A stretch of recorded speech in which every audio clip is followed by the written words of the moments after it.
in Aberdeen. He's loaned it to the driver today, who is a friend of mine. He used to live next door to me, did my friend,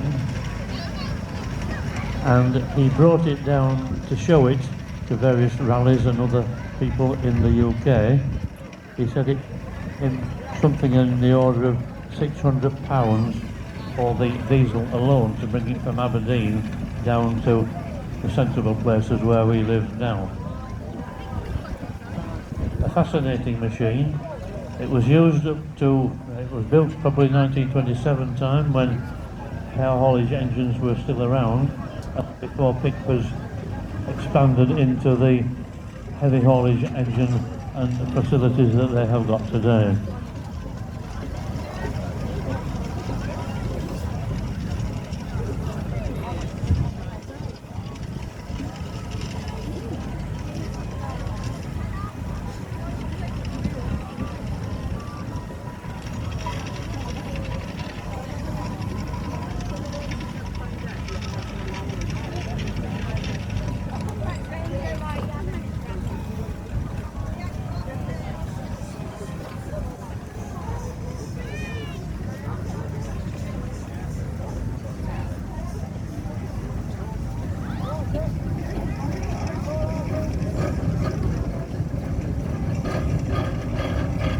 But Rob Tyler's Little Fowler Tiger tractor, which is heading towards the commentary point at the moment with a number 19 on the front so I can identify it.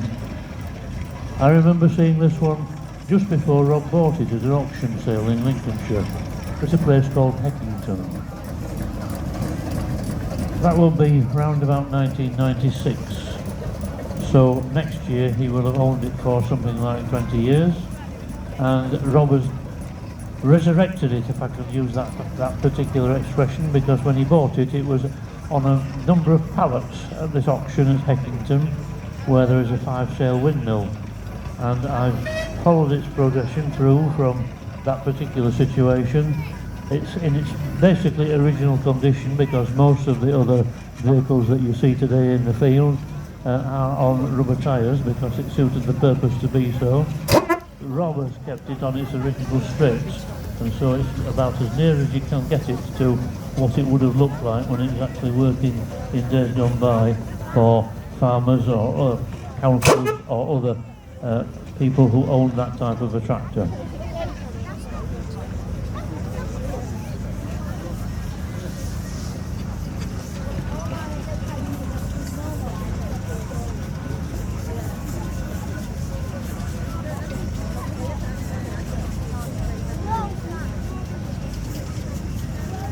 It's been followed by another Fowler, again built in the steam plough works in Leeds, belonging to the Saunders family, who live near Barnsley. They've owned it for just over 12 months. It is a roller, sorry, it was started life as a roller back in 1927, and it was unusual in this day and age because it was a tar spraying roller. In other words, on top of the belly tank there was a pump which was powered from a chain from a flywheel, and on the back of the roller at that time there would have been a spray bar which sprayed hot tar onto the road. What do you put on hot tar these days on the road? You use tar, of course, but you put chippings, and then you follow that up with a road roller. And this particular roller at that time, now a traction engine, was used for tar spraying, and it was followed up by a steam roller such as the one by David Hare, which is passing the Coventry Point at the moment, owned by the local council in Northallerton Road District Council, in round about 1916. A year also after my own roller of 1915. This is another Aveling, NRCC, of course.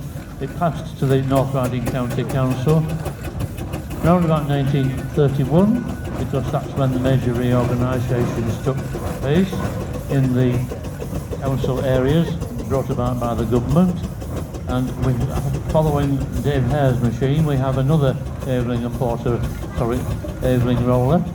This one was supplied to the government of Ceylon. We know it today as Sri Lanka, of course, and Malcolm Hill was able to purchase it as one of 7 steamrollers that came back to the UK in the 1990s as a result of a deal by a contractor in the UK who wanted to supply some plant and equipment such as cranes and things of that nature to the Ceylon government, and he didn't get any payment, I don't believe, but he got 7 steamrollers in payment for that machine.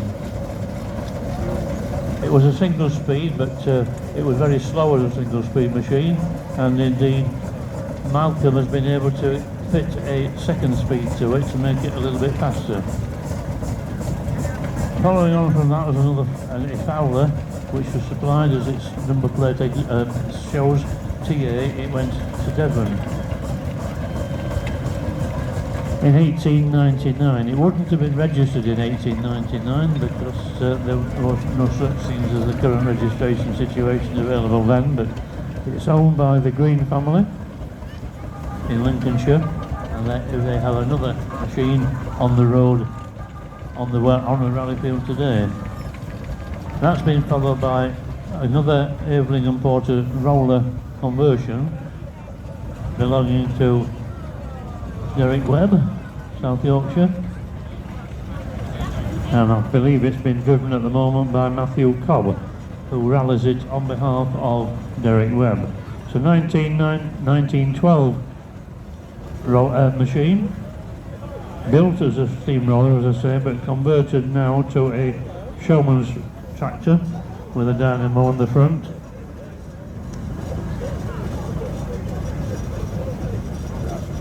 With a Scottish registration, so it was actually supplied to Scotland. I think it was somewhere to the south of Glasgow, and again being followed by another Scottish roller, this one Pentland Queen, which gives its identity as being somewhere over the other side of Scotland, owned by Russ Inman and kept locally by Russ, who organises another rally of smaller version of this particular rally, somewhere close to where he lives. And we've now got another showman's tractor owned by the same family, Green family, as the Fowler we saw earlier. This one's called Lloyd George. Yes, it's called Lloyd George, I'm reading what it says. Owned by Luke and Peter Green, it says. Peter's the father. Stainfield in Lincolnshire. Now I happen to know that today is a Sunday and Peter Green is a reverend, so he should be in church, but he's not, he's here, I believe. He is in church, not here, he's doing his job. Aveling and Porter roller, 1923, called Vera May.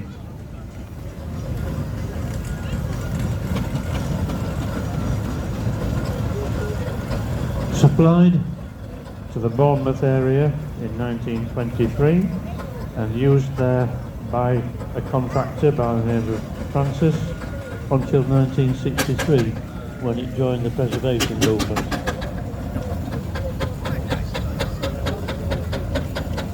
A roller owned by Malcolm Woodbine, which has got a very typical box on the back, very similar to my steamroller, has a box of a similar nature, but that is a well-known trait of a firm in Lancashire near Blackpool called Walls, and it was owned in working times by Isaac Ball. Isaac Ball fitted a lot of steamrollers that they owned for road making activities with a box of that nature to hold oil and tools and tackle and other things, and Malcolm's owned it for quite a long time now. We've got another Aveling roller coming along, owned by Laurie Fletcher, being driven at this stage by his daughter, which is perhaps an unusual situation in the preservation era, but nothing unusual because it's been under the safe control of Laurie's daughter for quite a long time, and she's learned how to drive a steamroller.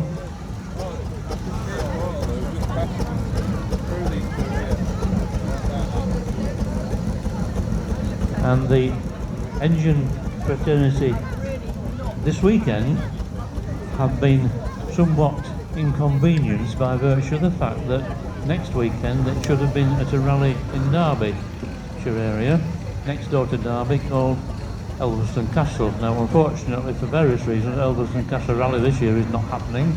They're hoping to resurrect it sometime later, but we have got here today one or two of the engines that would have been at Elveston next weekend, and this one is a Foster built in Lincoln, owned by the Bosworth family. As it says on the side of it, I've known this engine for quite a long time, when it was owned by John Bosworth, and it was built by Fosters of Lincoln. On the front of it, if you note very carefully, you will see a cast replica of a tank.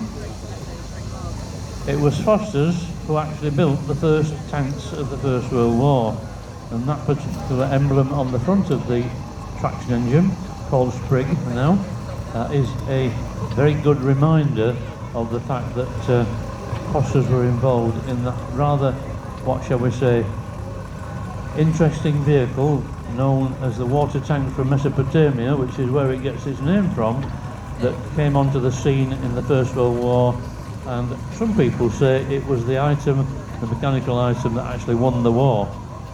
I cannot possibly comment on that particular thing, but we've another ex-Nottinghamshire engine, again built in Lincoln by another well-known firm in traction engine scenario, Ruston and Hornsby, Ruston Proctor. Ruston Proctor preceded Ruston and Hornsby.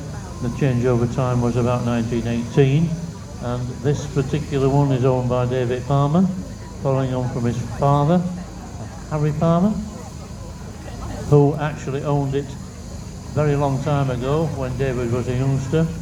We've all grown older, of course, at the time, and he's been steered by one of the Bosworth family, which I think is quite nice from that point of view.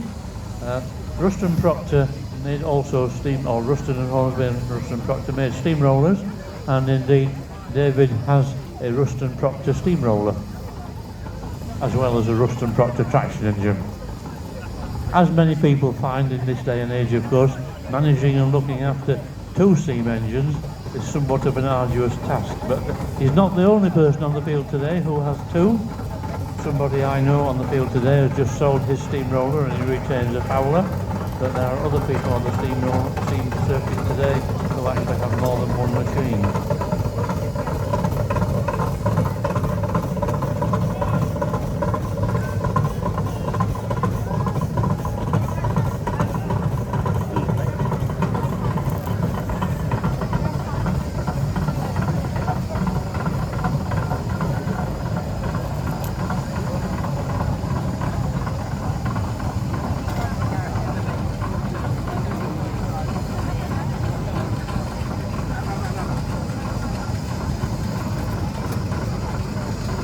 I'm missing out the Garrett tractor with J. Bloom on the canopy side because I can't find it at the moment on my piece of paper in front of me.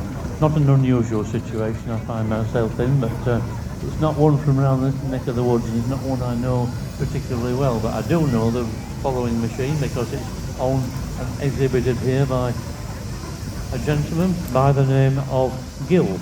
Now it's Simon Gill and Louise Gill, and it's Louise on the controls at the moment, with Simon following her directions as to where to point it on the rally field. Built as a steamroller, certainly a Fowler, again by Fowlers of Leeds, Leithley Road. It was owned in the early 1960s by a gentleman by the name of Harold Bonnet.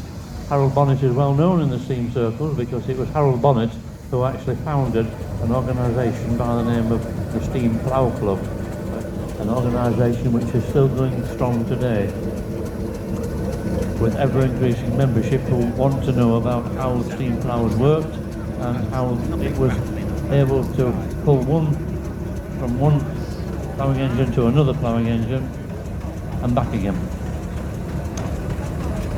A late entry owned by Mrs. Walters is James Penfold, another Fowler, built before the turn of the century. No, built at the turn of the century, and supplied to the southern end of the country. Nick Walters was driving it, should have been here today with his Garrett steam wagon, but unfortunately he suffered a malfunction of it on the way home from the rally at Emily Moor last weekend, and he decided that he would bring, instead of the Garrett steam wagon, he would bring this Fowler belonging to his wife. So we're very grateful to Mick for bringing that along. We've now got another Fowler, a somewhat larger Fowler, owned by the Selby family from Epworth in Lincolnshire, as it says. I remember seeing this particular machine in 1963 in a gala at Ossett, owned at that time by a gentleman called owned by a gentleman at that time who worked at Doncaster Plant Works. It's had a number of owners since then, and owned now by James Selby, and it's a very good representative of a Fowler road locomotive. The gentleman who worked at Doncaster Works was called Jim Massey, and I knew Jim relatively well at that particular time. Coming past the Pennant commentary point at the moment is Lord Doverdale, owned by the driver Dave Cook, who lives in Matlock area of North Derbyshire. It belonged to Partington's at Glossop and was partnered there by another similar Fowler tractor until quite recently. They used it for hauling their goods around from Olive and Partington in the Glossop area. The other one I think was used as parts to bring the one that we've just seen back into working order. I could call the next machine a unique machine because Cumberland County Council is all over it. It's maroon when it was in Cumberland County Council's ownership.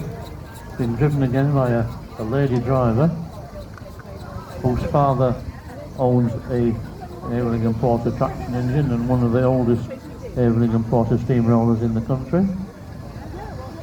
Got that wrong way around, I think, but nevertheless Richard Huller has restored this to excellent condition. It is actually a roller that was supplied in 1910 and it was commandeered by the military. Whether it ever went to France for the First World War we don't know, but the military said that we will provide you with the roller back again to Southend Corporation after the war. Something happened and that didn't actually happen, but Southend Corporation bought themselves another new steamroller on Aveling during the war, and this one was sold at auction, military vehicles, etc. after the war, and was bought by Cumberland County Council. So it's called Elizabeth and it is in pristine condition at the moment. Now Richard was happy last weekend to actually be able to talk to the granddaughter of the gentleman who actually owned it and operated it, in its commercial use when we were at Emily Moor Rally. The Fowler that just past the commentary position is called, I'll remember in a moment, but it belonged to Dave Maris. I believe it's entered by Mrs. Maris. It's got John Willie Cuthbert's name on the side of it. John Willie Cuthbert was a contractor in days gone by who owned a number of traction engines and steamrollers just outside Sheffield, and it's good to see it here in the Maris family's ownership, especially since it's got J.W. Cuthbert on the side of it as a memory to the gentleman concerned. It's called Empress because at one time it was called Empress of India, and consequently it was a long name, was that, and decided that they would actually put it down to Empress. Another of the Ragsdale family, James Ragsdale, owns the Garrett tractor that we've just seen come past the commentary position. That was resurrected by James from not a lot of bits. Brought it back into what looks like Showman's ownership. I don't think it was owned by Showman, but it was certainly used in Northern Ireland for hauling chains and things after they lodged a vessel in the shipyard in Belfast. Another of the Ragsdale family's machines is this one passing the commentary position now. It's called Abigail, owned by Abigail, but it's not Abigail that's driving it at the moment because the gentleman driving it has got a beard. Quite likely it is Abigail who's walking alongside with baby in a pouch in front of her. With a CT registration, of course, it was new, or registered, sorry, at the time in Lincolnshire, Kesteven County, as was my machine, my old steamroller. We've got a couple of engines coming past the commentary position at the moment. The one in front, which is the green steamroller, is somewhat embarrassed, or the owner's somewhat embarrassed because I think he blew a tube yesterday. Consequently, he's not able to drive it round. It was owned in commercial use by Buncombe's of Highbridge, a big West Country contractor. It was built by Babcock and Wilcox, it says on the side, but in actual fact the design is a Clayton and Shuttleworth. Babcock and Wilcox took over Clayton and Shuttleworth and continued making steamrollers. A lot of steamrollers of theirs were actually supplied to Buncombe's in Highbridge and Birmingham-on-Sea.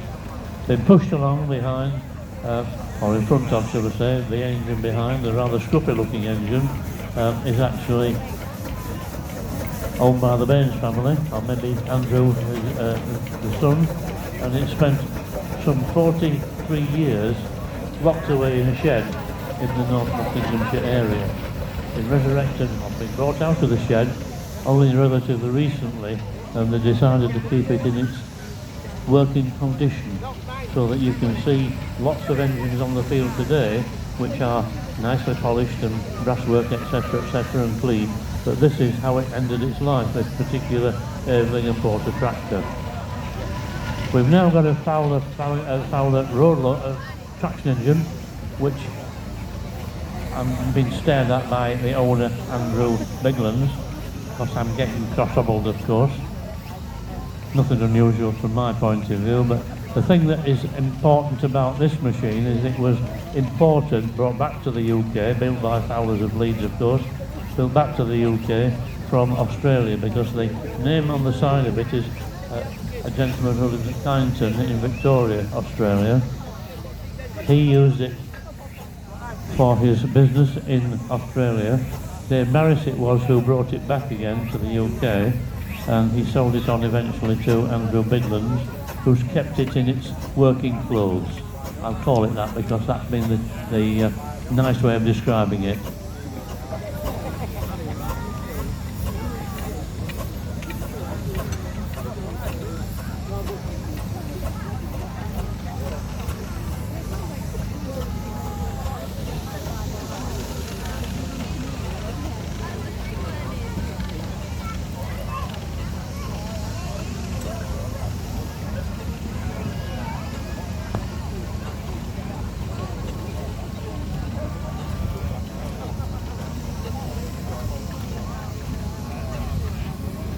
The Garrett tractor, Princess Mary, is owned by Paul